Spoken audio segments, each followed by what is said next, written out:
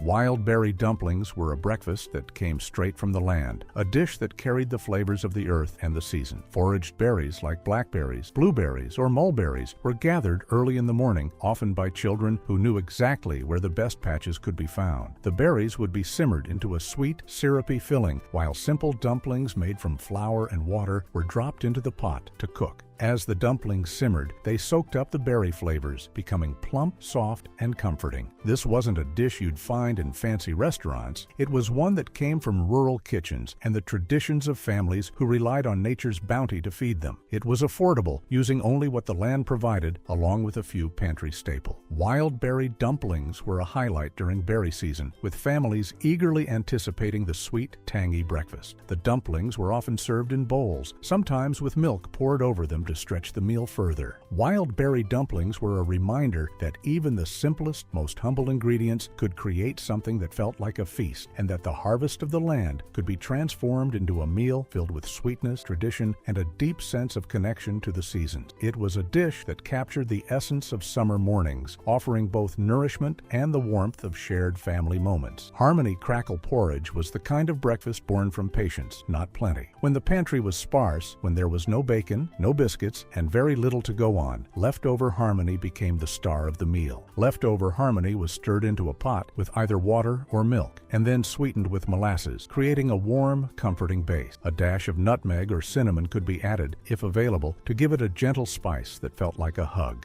The sound of the spoon scraping against the pot was its own rhythm, slow, steady, almost like a song of resilience. As it bubbled on the stove, the porridge would release a scent, earthy and rich, a blend of smoke, sugar, and warmth that could make even the darkest mornings feel brighter. Children would sit eagerly, bowls in hand, watching as the first ladle was scooped, anticipating the creamy texture. The porridge would often form a thin, golden crust if it was left to sit long enough, which added to its appeal. Harmony crackle porridge was thick, comforting, and nourishing. It was a meal made from what was left, but it was far from ordinary. It transformed scraps into something special. It didn't just fill bellies, it lifted hearts and filled the home with warmth. This humble dish was a reminder that sweetness didn't always come from sugar, but from love, patience, and endurance. It was a meal shared without complaint, a story of thrift and tenderness. When the bowl was empty, the feeling lingered, not just from the food, but from the comfort it brought, making a hard world feel a little softer. Pumpkin cornbread pancakes were a seasonal breakfast that brought warmth and flavor to the table, while also celebrating the importance of harvest traditions. The heart of the dish was pumpkin puree, which was mixed into a cornmeal batter, creating pancakes that were tender and slightly sweet. A touch of cinnamon or nutmeg would be added when available, bringing a hint of spice that paired perfectly with the richness of the pumpkin. These pancakes were cooked on hot griddles, often in heavy cast iron pans, filling the kitchen with the comforting aroma of autumn mornings. Served with syrup, molasses, or a small pat of butter, pumpkin cornbread pancakes were not only filling, but also affordable, making them a beloved staple in many homes. Pumpkins, easy to grow and store through winter, were a natural addition to recipes when fresh produce was scarce. Cornmeal, a constant in African American kitchens, stretched the batter, making it enough to feed a family without breaking the budget. Children especially looked forward to these pancakes as they added color and flavor to the usual breakfast fare. Pumpkin cornbread pancakes represented a perfect balance of tradition, thrift, and creativity, turning simple, everyday ingredients into something that felt festive and memorable. They were a reminder of how the changing seasons shaped the food at the table and how families found joy in sharing meals that carried both memory and resilience. These pancakes didn't just fill stomachs, they connected families to the land, to each other, and to a long-standing tradition of making do with what was available. Dandelion green hash was a breakfast dish that showed the power of foraging and making use of what the land provided. Dandelion greens, often dismissed as weeds, were gathered fresh from the garden or fields, then sautéed with onions in a skillet until tender. The slightly bitter flavor of the greens balanced perfectly with the sweetness of the onions and the richness of the cooking fat. When potatoes or eggs were available, they were added to the hash, turning the dish into something more filling and satisfying. For families with limited resources, dandelion green hash provided an affordable, nutritious, and comforting meal. It was a dish that came from the earth and reminded people of the importance of using what was readily available. Elders passed down the knowledge of which wild plants could be eaten and how to prepare them in ways that made them enjoyable. Children might not have loved the bitterness of the greens at first,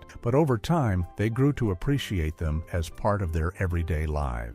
Dandelion green hash wasn't just a thrifty meal. It was a symbol of resilience, a reminder that nourishment could come from the soil, and that survival often meant using everything at your disposal. For generations, this dish helped families thrive on what they could gather, forage, and grow, carrying forward the wisdom of the land and the strength it offered. Collard green pot liquor soup was the perfect example of how nothing in the kitchen went to waste. After collard greens had been boiled with ham hocks or smoked meat, the leftover broth, rich with flavor and nutrients, was saved and transformed into a hearty soup. This pot liquor, thickened with beans, rice, or cornbread crumbs, became a meal in itself, stretching what might have been discarded into something satisfying. The broth, smoky, salty, and comforting, carried the taste of the greens and the richness of the meat, and it was packed with vitamins, especially in times when fresh vegetables were limited. For Black families in the South, pot liquor soup was a cherished dish that held both sustenance and tradition. It was a reminder that even what seemed like scraps had value and could nourish a family when prepared with care. Pot liquor soup was more than just food. It was a cultural staple passed down through generations, teaching the importance of resourcefulness. It was a dish that fed both the body and the spirit, reminding families of their ability to survive and thrive, even in difficult times. Each bowl carried with it not only the comfort of a warm meal, but the legacy of generations who had learned to make the most of every ingredient, turning leftovers into something hearty and full of meaning. Wild grape must was a recipe that connected the kitchens of plantations to the native abundance of the American South. Muscadine and Scuppernong grapes, which grew wild and untended along fences and forest edges, provided a reliable late summer harvest. Enslaved workers would gather the ripe clusters and crush them by hand, creating a tangy, flavorful juice juice. This juice could be fermented slightly into a refreshing drink or boiled down into a syrupy must used to season grains, greens, and other dishes. This technique mirrored West African traditions of using fruit reductions to add brightness to savory dishes, showcasing the ingenuity and resourcefulness of African American cooks. After emancipation, muscadine wine and homemade grape jellies became staples of Southern foodways, and they are still lovingly produced on small farms today. The slow, patient process of gathering and simmering these wild grapes required skill and attention, qualities that defined the cooking of those who knew how to make the most of every available resource. Wild grape must stands as both a practical recipe and a symbol of how African American cooks skillfully merged Old World techniques with New World ingredients. The flavors of wild grape must continue to shape regional preserves and beverages, particularly in the Carolinas and Georgia, connecting the past to the present in every sip. Sorrel hibiscus tea brought a radiant ruby glow to church socials and summer porch gatherings,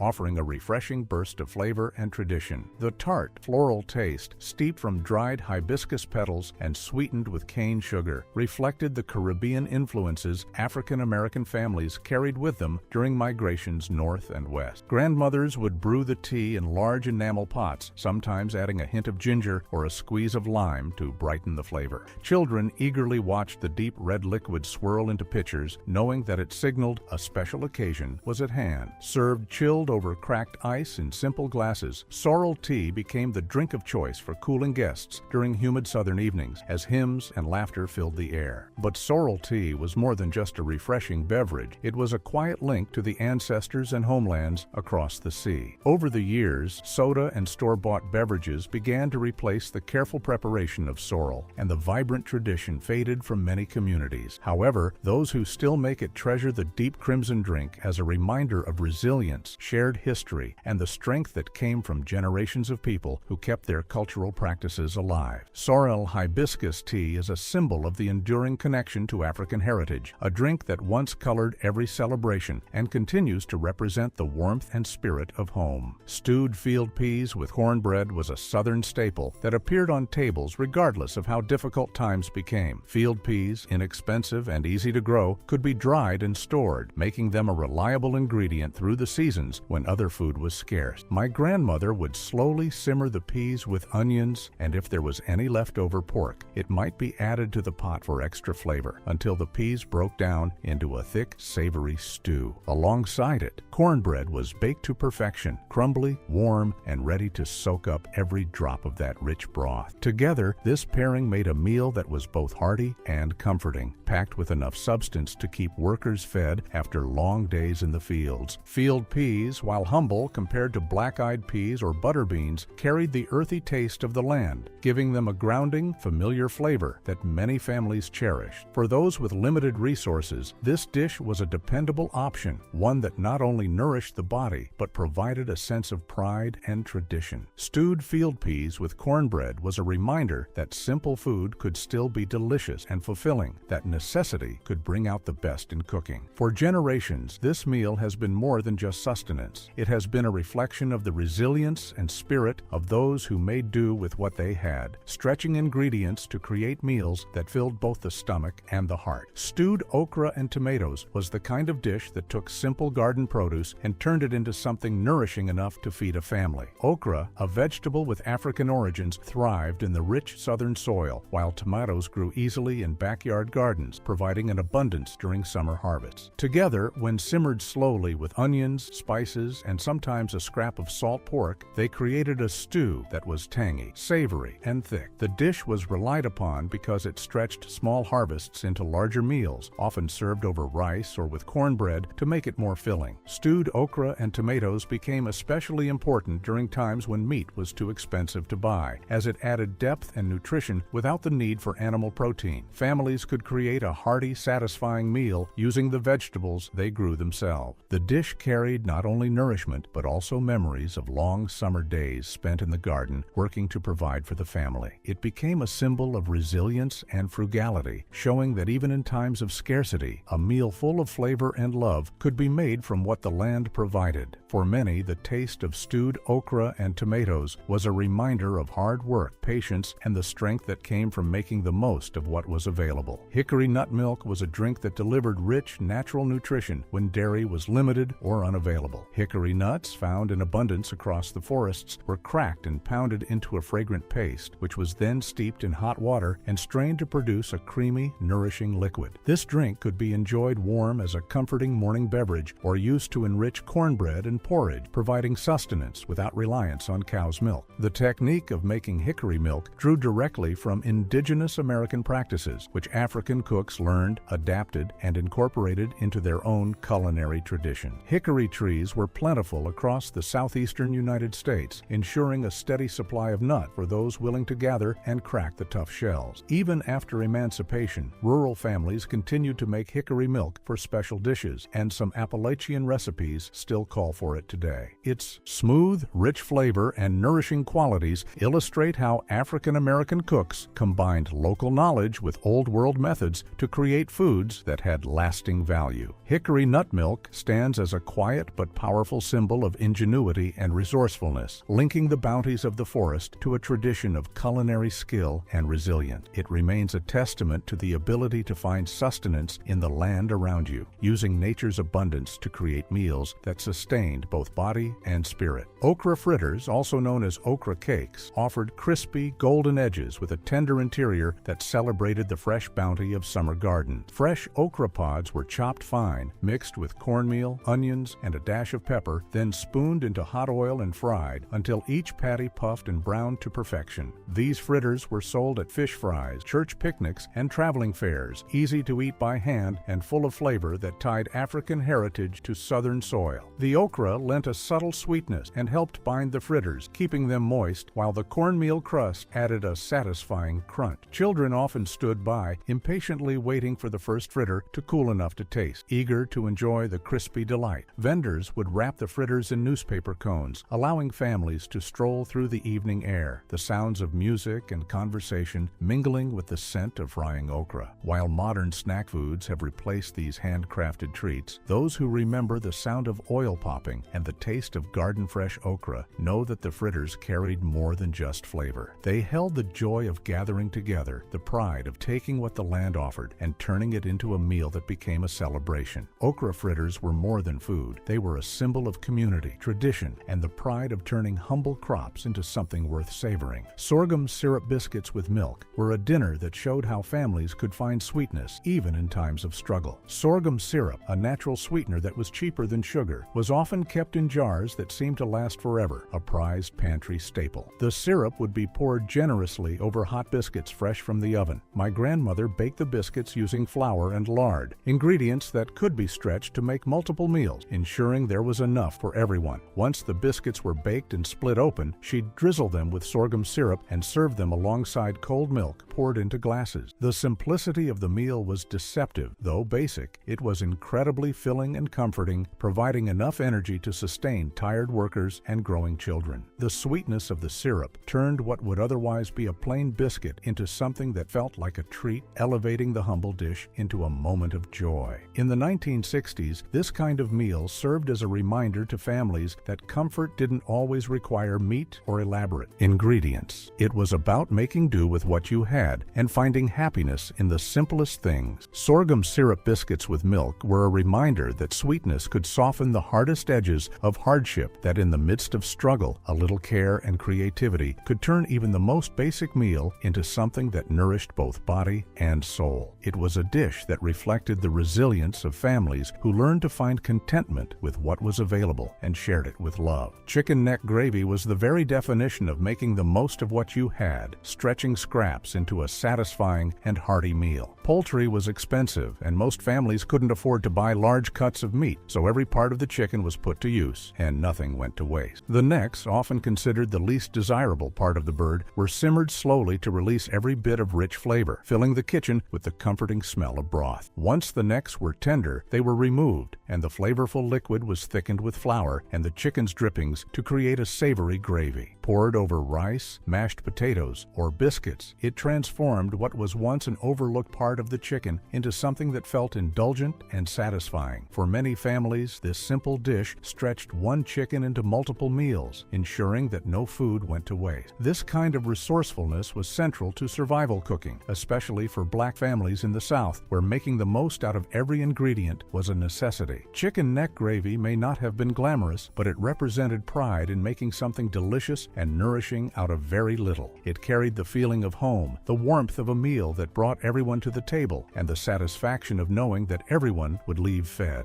It was the essence of simple, loving cooking, turning humble scraps into a meal that connected families and created memories. Cane top syrup was a unique sweetener that began with the earliest shoots of sugar cane, long before the mature stalks were ready for commercial harvesting. Enslaved workers would cut the tender tops of the sugar cane and simmer them slowly, extracting a thin but sweet syrup that was used to flavor daily meals. This homemade syrup was often used to sweeten cornbread, porridge, or hot drinks, providing a rare touch of sweetness during a time when sugar was a luxury. The practice of making cane top syrup reflected African knowledge of sugar cane cultivation and Caribbean methods of small batch syrup production. After emancipation, many rural families continued to make syrup from cane tops during the early season, a tradition that remains alive in parts of Louisiana and Florida. Cane top syrup has a lighter, grassier flavor than the dark, rich molasses made from the mature stalks, making it a unique addition to the Southern pantry. It stands as a reminder of how skilled hands could transform what might have been discarded into something precious. Blending African culinary traditions with local resources, cane top syrup represents both ingenuity and resilience and remains a treasured part of Southern food culture. It's a testament to the creativity of African American cooks who, even in the face of hardship, continued to create flavors that are still enjoyed today. Homemade cornmeal pancakes for supper were a classic way that families stretched basic ingredients into a filling, satisfying meal. Using simple ingredients like flour, cornmeal, lard, and milk, my grandmother would mix together a batter that would fry up into golden, fluffy pancakes on a hot skillet. The pancakes were served stacked high, often drizzled with syrup if it was available, or eaten plain with butter when syrup was scarce. They were hearty enough to fill empty stomachs and give families the energy they needed to get through the evening and into the next day. While they cost very little to make, they could feed many, which was exactly what mattered most. The cornmeal added a rich texture to the pancakes, making them substantial, and when syrup was added, they became a sweet treat that children especially looked forward to. For adults, the pancakes provided a sense of comfort and substance, filling the belly without breaking the budget. In the 1960s, when meat was often too expensive or scarce, cornmeal pancakes became a reliable staple, transforming humble ingredients into something warm, satisfying, and dependable. They were a perfect example of comfort food born of necessity, where every bite carried the spirit of thrift and the ingenuity of making a little go a long way. These pancakes were more than just a meal. They were a piece of family history, a reminder that food could be simple yet nourishing, filling both the body and the soul. Homemade cornmeal pancake, whether served with syrup or plain, were a symbol of resilience, warmth, and love, and they remain a cherished memory for those who grew up with them. Field pea salad with hot pepper vinegar was a classic dish that brought a cool, refreshing bite to the hottest southern evenings. Tender field peas were boiled just until soft, then chilled and mixed with diced onions, sweet peppers, and a splash of sharp vinegar that had been infused with fiery peppers. The combination of earthy, nutty peas and the bright, tangy vinegar created a dish that woke up the palate after long days under the sun. It was the perfect accompaniment to a meal, served on wide porches as the cicadas sang, and paired with fried chicken, grilled fish, or simply a hunk of cornbread. Field peas, prized by home gardeners for their ability to thrive even in poor soil, were a reliable staple in many homes. The vinegar peppers were often homemade, steeped for weeks in glass bottles that sat on sunny windowsills, absorbing the heat from the peppers and infusing them with deep, fiery flavors. Summer suppers wouldn't feel complete without this salad, and guests always remembered the sharp sting of the vinegar and the gentle sweetness of the peas as a hallmark of true Southern hospitality. While today, packaged beans and bottled dressings may have replaced the careful soaking and seasoning of old, the memory of its crisp, refreshing bite lingers in kitchens where tradition is still cherished. In homes that honor the legacy of Southern cooking, this simple, flavorful dish remains a beloved reminder of how food brings family and friends together, and how the best meals come from the earth and the care we put into them. Ground pumpkin seed porridge was a dish that transformed humble leftovers into something nourishing and wholesome. After pumpkins were cooked for pies, stews, or roasted, the seeds were washed, dried, and pounded into a coarse meal. This meal was then then slowly simmered in water or thin milk, creating a creamy porridge with a subtle, nutty flavor that felt both comforting and sustaining. A little honey or molasses could be added when available, providing a touch of sweetness that balanced the natural richness of the seeds. This porridge became a favorite breakfast or evening dish, using every part of the harvest and making the most of what was grown. The technique of turning ground seeds into a meal mirrored West African culinary traditions, where ground seeds were often used to thicken soups and stews. This method brought with it a wealth of knowledge that was passed down, enriching the foodways of African Americans in the South. Generations after emancipation, pumpkin seed porridge remained a seasonal specialty in rural areas, appreciated for its nourishing qualities and its gentle, earthy taste. In modern kitchens, contemporary seed-based milks and cereals might look familiar, but the roots of those products can be traced back to practices like this one, showing that this centuries-old method continues to influence the way we eat today. Ground pumpkin seed porridge highlights the importance of never wasting what nature provides and celebrates a tradition of careful resourcefulness that continues to inspire cooks to this day. It's more than just a meal, it's a story of survival, innovation, and the ongoing connection to the land.